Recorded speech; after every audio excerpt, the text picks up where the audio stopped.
As you say.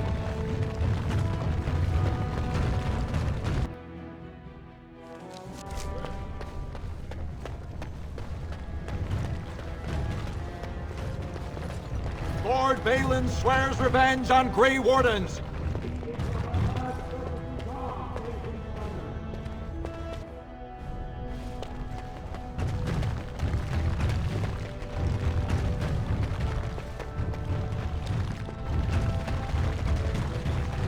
I heard the news. Jarvia and her Carter are dead. I suppose it was unrealistic to expect them to surrender. Would that some of the noble caste had such loyalty.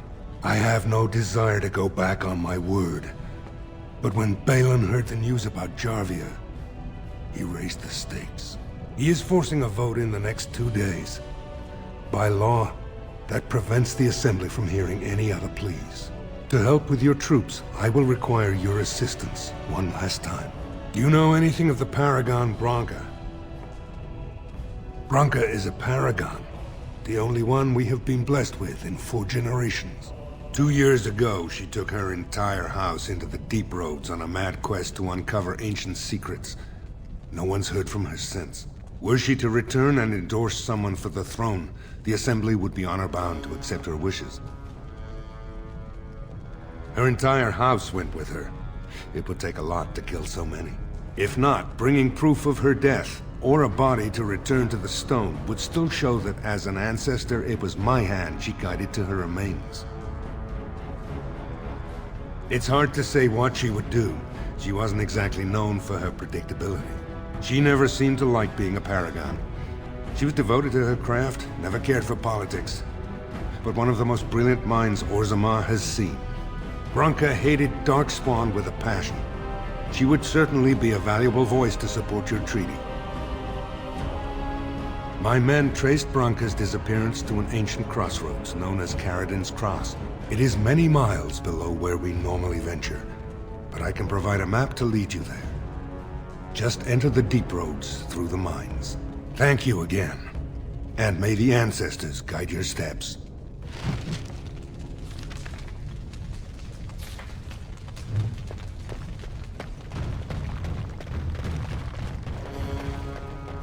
It shall be done.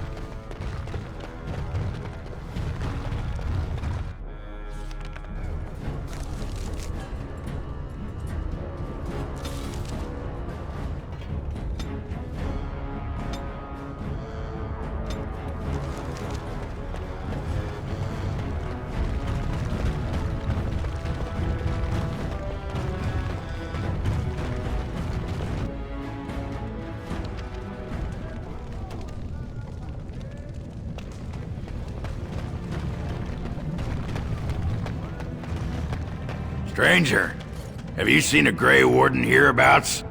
I've been privy to the rumor that he, or was that she? You understand this was many mugs ago, was searching for Branka on Lord Harrimon's own command.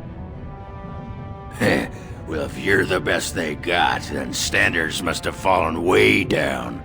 But I suppose that would account for a human in Orzammar. Say, could I ask you a favor? Name's Ogren, and if you've ever heard of me before, it's probably all been about how I piss ale and kill little boys who look at me wrong. And that's mostly true. But the part they never say is how I'm the only one still trying to save our only paragon. And if you're looking for Branka, I'm the only one who knows what she was looking for, which might be pretty sodding helpful in finding her. Believe me, I have. But where she was going, it's a lost Thaig. No one's seen it in centuries. I searched as far as I could, but it would take teams of warriors searching weeks on end to cover enough ground to hope to find it. Which I assume is just what Harrimon's men have done. And they shared what they found with you. But they haven't found Branka herself. And that means whatever they've got, it's not enough if you don't know what she was looking for. If we pool our knowledge, we stand a chance of finding Branka. Otherwise, good sodding luck. You should know that Branka was looking for the Anvil of the Void, the secret to building golems, which was lost centuries ago. The smith Caradon built it, and with it, Orzammar had 100 years of peace, while it was protected by the golems forged on the anvil. As far as anyone knows, the anvil was built in the old Orton Thaig. Branka planned to start looking there, if she could ever find it. All she knew was that it was past Caradon's cross. No one's seen that Thaig for 500 years. If we're going, let's get moving. Branka's not gonna sodding find herself. Pigeon crap.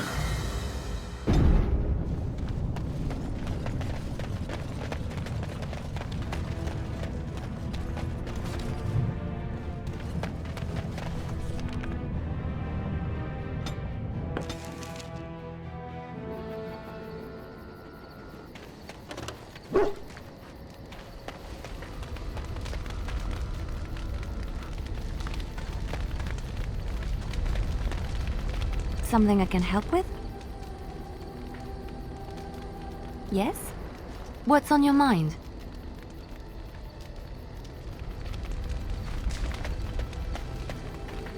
What's on your mind? Cure me? What, am I sick now? Even you know that you cannot cure the dead. And I'm not the only one dying. You are too. I'm just more efficient about it. Ah, child, your concern is heartwarming.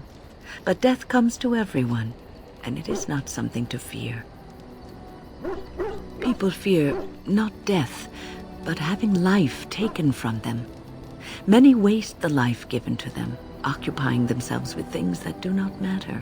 When the end comes, they say they did not have time enough to spend with loved ones, to fulfill dreams, to go on adventures they only talked about. But why should you fear death if you are happy with the life you have led? If you can look back on everything and say, yes, I am content. It is enough. I think I've led a good life, a full life, and I, for one, am not afraid of death, whatever it may bring. They say that when you die, your spirit travels through the fade and returns to the Maker. And after that, we'll see, won't we? Stop wasting time, Warden. I'm not here to chat. What say you? By all means. And why not? There are many things to enjoy about being a crow in Antiva. You are respected, you are feared, the authorities go out of their way to overlook your trespasses, even the rewards are nothing to turn your nose up at. As for the killing part, well, some people simply need assassinating. Or do you disagree? Now there's an interesting word, innocent. How many men do you know who can claim to be truly innocent? But if you're talking generalities, such as children and relatives and bystanders and such, never on purpose. But it happens. It's unfortunate, but death comes to us all. If not me, then some wasting disease, or a fall down the stairs, or at the hands of a darkspawn. It's all relative in the end.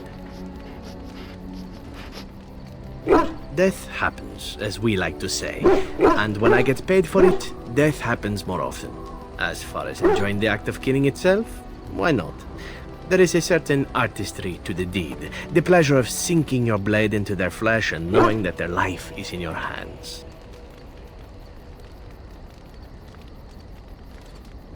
It is not pleasure, per se, nothing sexual. It is more a sense of satisfaction, a feeling of power. Does that make sense? No matter. There are many things I did not enjoy about being a crow, of course. Having no choice, being treated as an expendable commodity, the rules, oh, so many rules. But simply being an assassin, I like it just fine. I will continue to do it if I can, even if I am not a crow. Honestly, could you picture me doing something else? whereas I am content merely doing what I happen to be good at. It's a talent that not many come by, honestly. I don't see why I need not pursue it. Of course, all these thoughts are moot. Chances are still good that you and I will perish, eaten by darkspawn or slain by the crows at some point. Very gruesomely, I imagine. But it is pleasant enough to chat about. Come, let's move on while our boots still have some wear in them.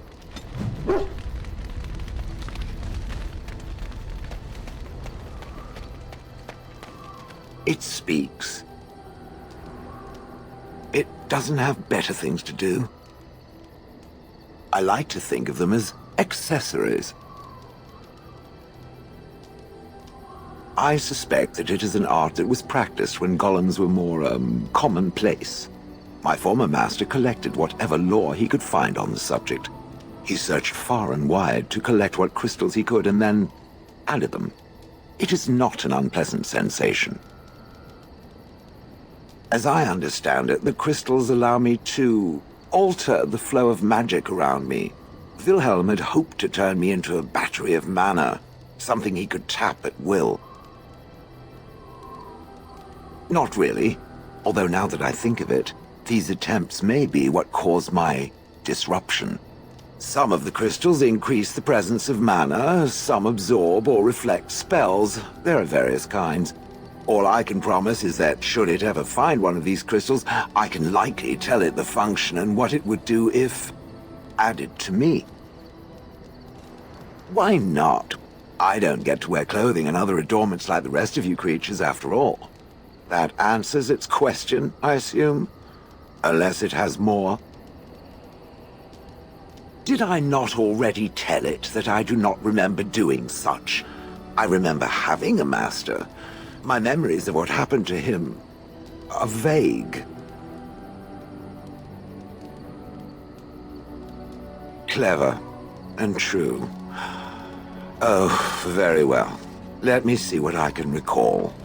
My former master enjoyed experimenting upon me. I remember that much. There was tinkering with spells and then the crystals. He was very eager to alter my function, I think. Bah, I am no mage, and he did not explain himself to me, any more than it would explain itself to a sword. He possessed my control rod, and back then, it would have prevented me from doing anything he did not command me to, no matter how I might have wished to. So what happened? I am unsure. He was experimenting, and then nothing. There was pain. I do not feel it as soft creatures do, so the memory is an odd one. And then he was gone. I was standing where I was, in the village, and I could no longer move.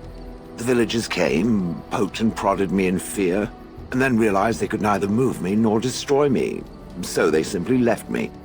And in time I forgot I hadn't stood there all along.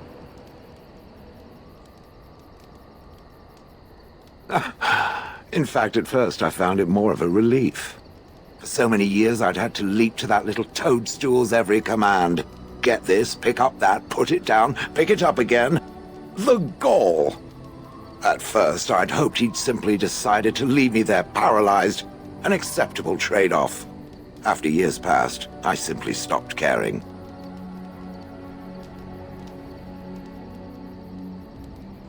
I think I was ready to move on. Another few years and the moss would have covered my face, and then where would I have been?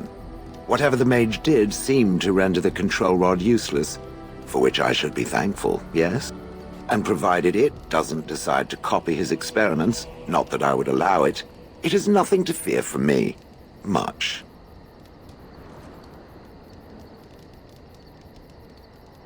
The things that it fights, and it fights things often, that is a different story. Let us get back to the walking and the fighting. My stone is beginning to itch again. Something you need? I'm sure either my boy or I can help you out. I'm sure you'll be pleased with the goods my boy and I have collected, and with your discount.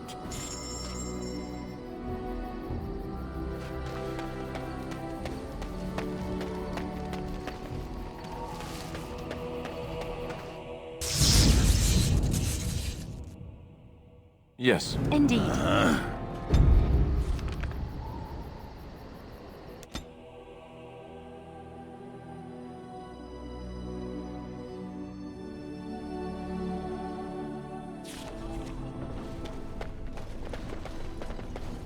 You really killed all those abominations?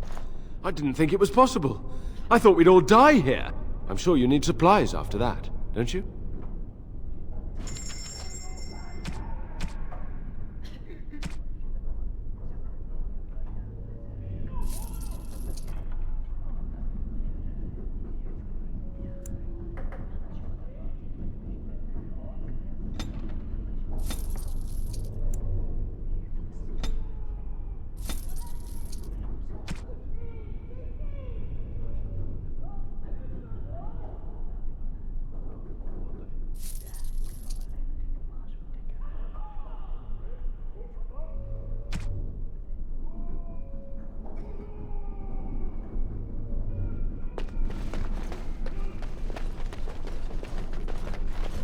You went above and beyond the call of duty for the Circle.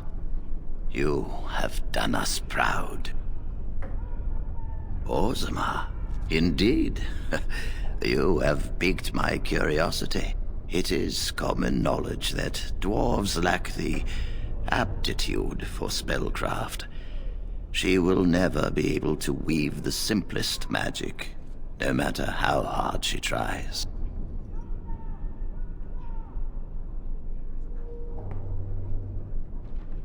Fascinating.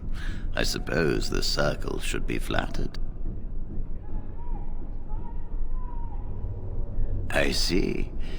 If she is willing to sacrifice so much for this, then we should feel honored. Tell Dagna of Orzammar that this path will not be easy. But if she chooses it, then she is welcome here at the Circle. She will live and study with the Tranquil, and perhaps the apprentices, when it is appropriate. Ah, if only the Circle was in better shape. I fear she may be disappointed when she arrives. This will be interesting. She could tell us much about our dwarven neighbors. Yes, the more I think about it, the more I like the idea. I shall take this as an indication that perhaps things are starting to look up for the Circle. Thank you. You've already done much for the Circle.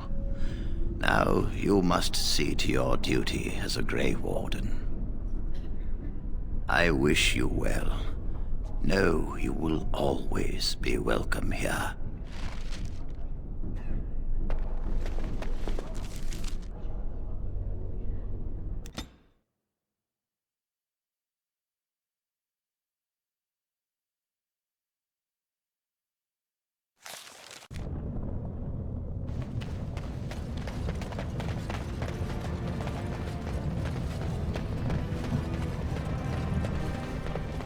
Hello, how can I...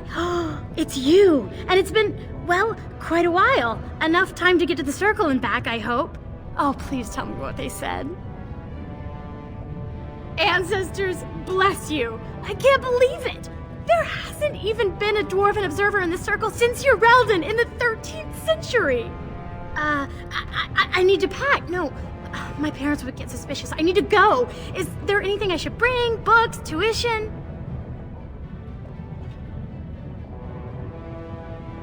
Then I should go before my parents come looking for me.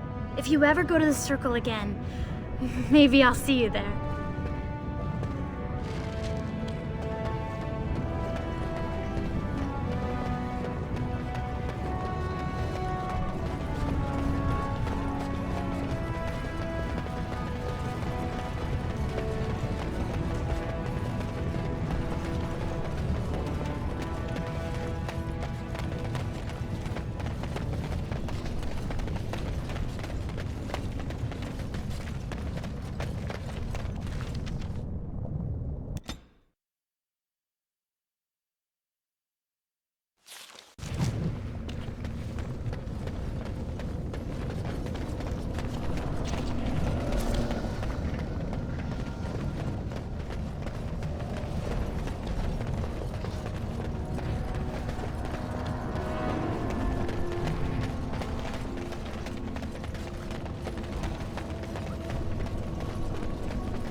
must fight. Let us do it quickly.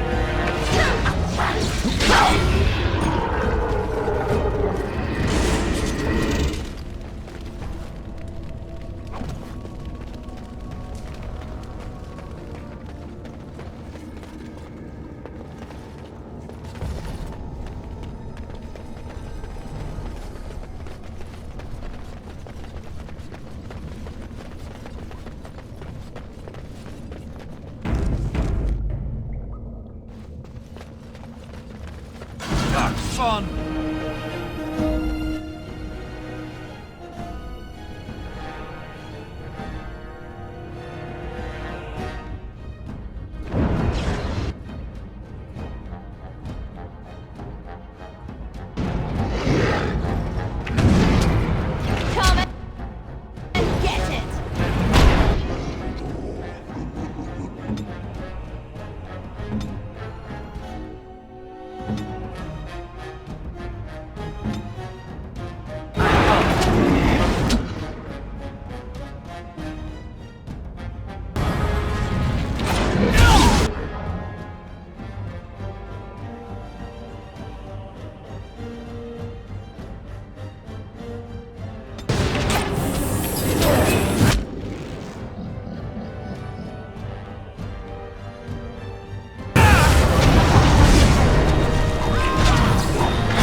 Shall be done.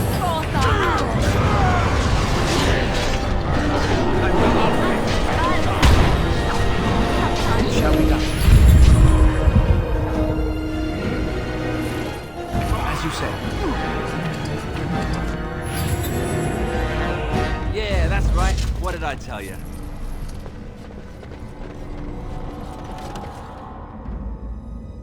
As you say. Very well.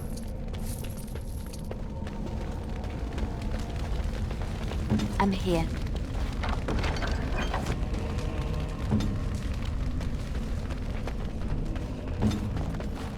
I shall.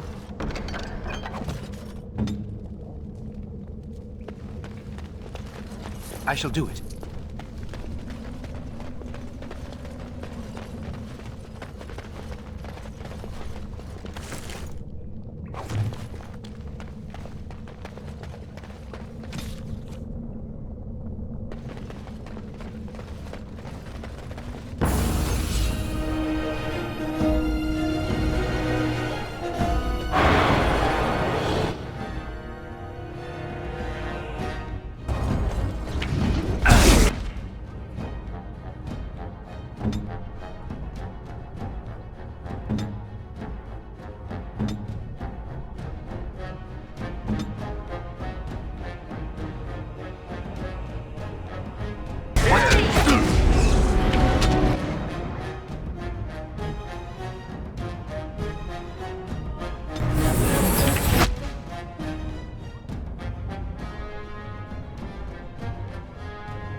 It is begun.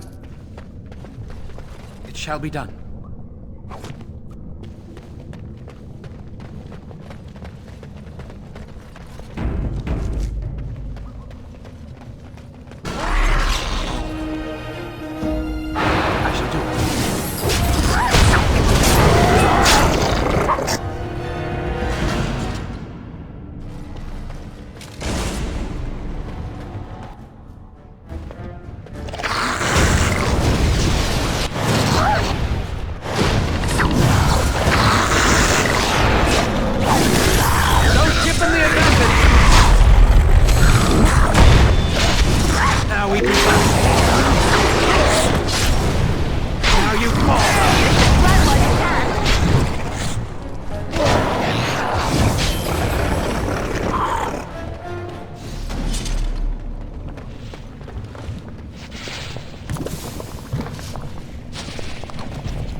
As you say.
What manner of beast is this?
Won the day.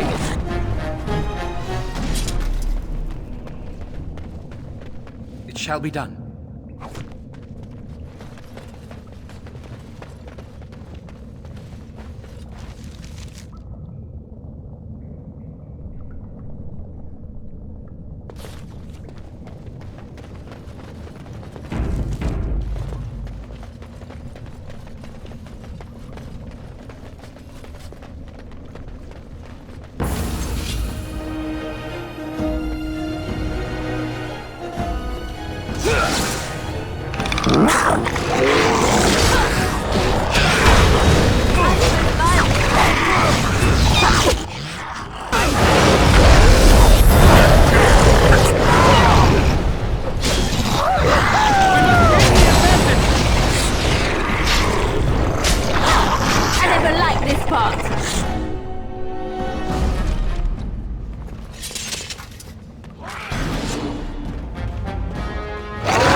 Here comes trouble!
Away with you!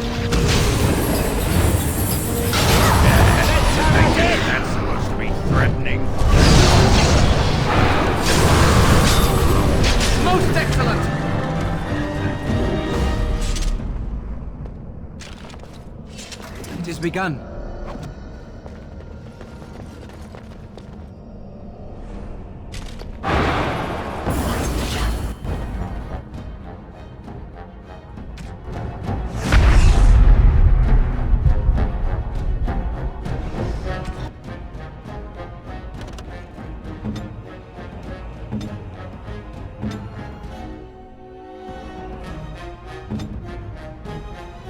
On it!